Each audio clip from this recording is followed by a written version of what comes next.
Hi friends, Priya ಕಿಚನ್ಗೆ ಸ್ವಾಗತ. ಇವತ್ತಿನ ವಿಡಿಯೋದಲ್ಲಿ ನಾವು ಪೋಹಾಕ್ ಬಳಸ್ತೀವಲ್ಲ ಆ ಅವಲಕ್ಕಿನ ಬಳಸ್ಕೊಂಡು ಚೂಡುವ ಯಾವ ರೀತಿ ಮಾಡೋದು ಅಂತ ನೋಡೋಣ ಬನ್ನಿ ಫ್ರೆಂಡ್ಸ್. ಟೇಸ್ಟ್ ಮಾತ್ರ ತುಂಬ ಚೆನ್ನಾಗಿರುತ್ತೆ.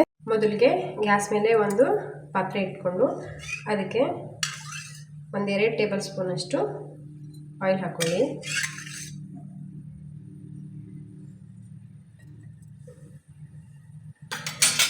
ಇವಾಗ ಅವಲಕ್ಕಿನ ಹಾಕೊಳ್ಳಿ. ಚೆನ್ನಾಗಿ ಫ್ರೈ ಮಾಡ್ಕೊಳ್ಳಿ.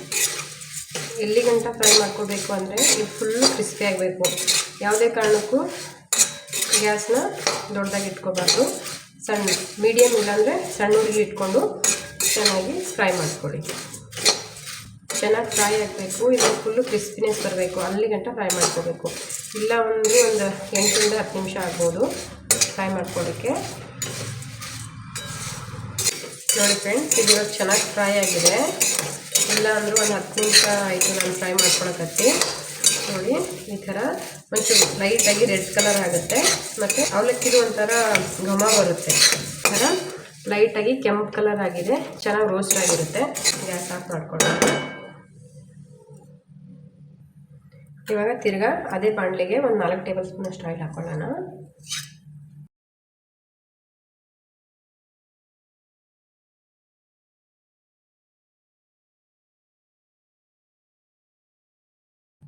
ಮೊದಲಿಗೆ ನಾನಿಲ್ಲಿ 1 ಬಟ್ಲಷ್ಟು ಕಡಲೆ ಬೀಜ ತೊಗೊಂಡಿದ್ದೀನಿ.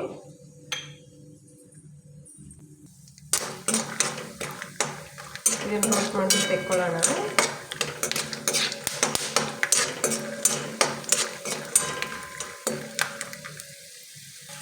ಇವಾಗ ಇದು ಚೆನ್ನಾಗಿ ರೋಸ್ಟ್ ಆಗಿದೆ. ಇದನ್ನು ಅವಲಕ್ಕಿ ಹುರ್ಕೊಂಡಿದ್ದೆಲ್ಲ ಮುಂಚೆ ಅದರೊಳಗಡೆ ಹಾಕೊತಾ ಇದ್ದೀನಿ.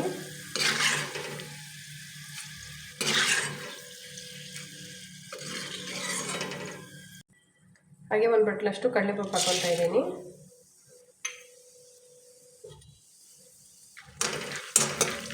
ಇದನ್ನು ಅಷ್ಟೇ ರೋಸ್ಟ್ ಮಾಡಿ ತೆಕ್ಕೊಳ್ಳೋಣ. ನೋಡಿ, ಇದು ಕೂಡ ರೋಸ್ಟ್ ಆಗಿದೆ. ಇದನ್ನು ಅಷ್ಟೇ ತೆಕ್ಕೊಳ್ಳಿ.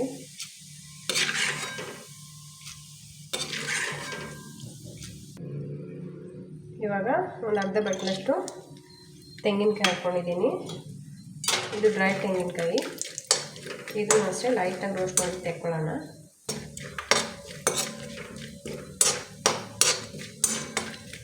ಇವಾಗ ಇದು ರೋಸ್ಟ್ ಆಗಿದೆ, ತೆಕ್ಕೊಳ್ಳೋಣ.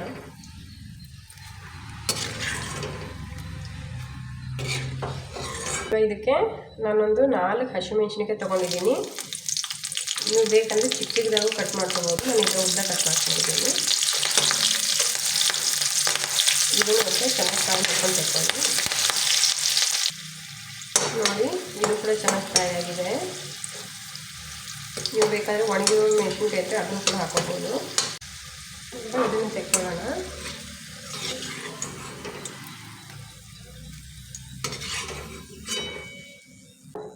ಕರಿಬೇವು ಹಾಕೊಳ್ತಾ ಇದ್ದೀನಿ.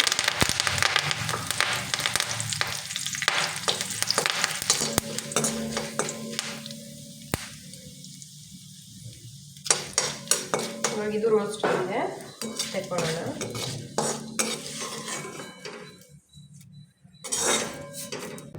ನಾನಿಲ್ಲಿ ಚಿಕ್ಕ ಬಟ್ಲಲ್ಲಿ 1 ಬಟ್ಲಷ್ಟು ಧನಿಯಾ ತೊಗೊಂಡಿದ್ದೀನಿ. ಅದು ಅಷ್ಟೇ ರೋಸ್ಟ್ ಮಾಡಿ ತೆಕ್ಕೊಳ್ಳೋಣ.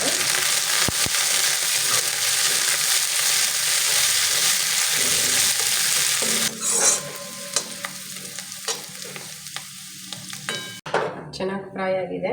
ಇವಾಗ ಇದನ್ನು ತೆಕ್ಕೊತಾ ಇದ್ದೀನಿ.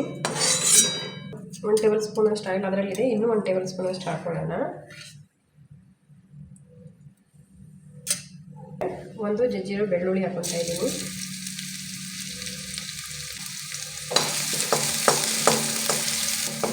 ಇವಾಗ ಬೆಳ್ಳುಳ್ಳಿ ಕೆಂಪಗಾದ್ಮೇಲೆ ಸ್ವಲ್ಪ ಜೀರಿಗೆ, ಸ್ವಲ್ಪ ಸಾಸಿವೆ ಹಾಕ್ಕೊಂಡು ಗ್ಯಾಸು ಆಫ್ ಮಾಡ್ಕೊಳ್ಳೋಣ.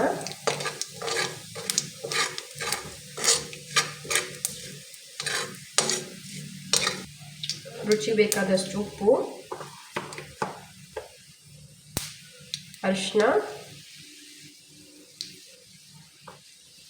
ಹಾಗೆ ಅಚ್ಕಾರದ ಪುಡಿ. ಇವಾಗ ಇದನ್ನೆಲ್ಲ ಚೆನ್ನಾಗಿ ಕಲಿಸ್ಕೊಳ್ಳಿ. ಇದಕ್ಕೆ ಜಾಸ್ತಿ ಆಯಿಲ್ ಅವಶ್ಯಕತೆ ಇಲ್ಲ, ಇಷ್ಟು ಆಯಿಲಲ್ಲಿ ಇದು ಸರಿ ಮಾಡುತ್ತೆ. ಇವಾಗ ಕರ್ಕೊಂಡು ಇಟ್ಕೊಂಡಿದ್ವಲ್ಲ ಆ ಎಲ್ಲ ಮಿಶ್ರಣವನ್ನು ಇದಕ್ಕೆ ಸೇರಿಸ್ಕೊಳ್ಳಿ. ಸೇರಿಸ್ಕೊಂಡು ಇದನ್ನು ನೀಟಾಗಿ ಕಲಿಸ್ಕೊಳ್ಳಿ.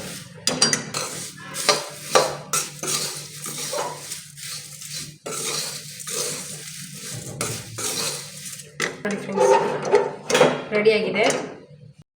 ನೋಡಿದ್ರಲ್ಲ ಫ್ರೆಂಡ್ಸ್ ಯಾವ ರೀತಿ ಮಾಡೋದು ಅಂತ.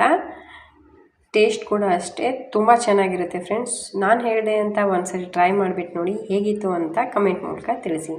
Thank you.